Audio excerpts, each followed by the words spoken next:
is at least one witness for whom 3 interviews with the FBI in rapid succession in 2019 are missing. We can also confirm that that woman is the same person who in a 2025 FBI presentation is identified to have accused Donald Trump of assault when she was between 13 and 15 years old. One of the things in her accusation is that in addition to forcing her to perform oral sex, he also hit her in that same episode. You know what is crazy to me is that so many people heard about the Katie Johnson testimony and were like, oh, she's lying. That's not real. That's way too crazy to believe.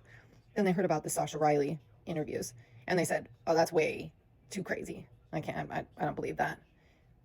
And now we're sitting here with this, which is not either of them. This is a different 13-year-old.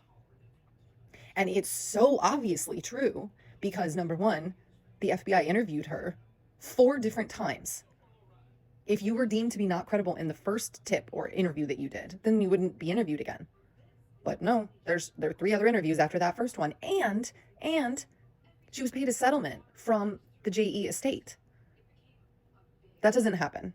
If you have no evidence to back your claim up, that doesn't happen if you're not credible. So, and on top of all that, as she said, the FBI and under Kash Patel and the DOJ under Pam Bondi removed 3 of those interviews. So they're withholding those documents, which violates the law.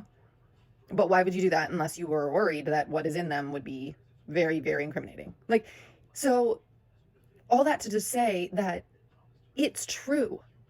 Katie Johnson's story is true. Sasha Riley's story is true.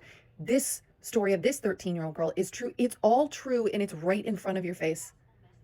I understand it's difficult to wrap your head around how anyone could be this heinous of an individual, let alone how we could have someone in the highest seat of power that is this disgusting of an individual, this sadistic, cruel, and gross. But it's true.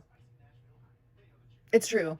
And we have to reckon with that, and we have to do something about it, because otherwise this is just, I mean, we're not really a country anymore. We're a joke. That's unbelievable. And I really wonder if a lot of people even know about it.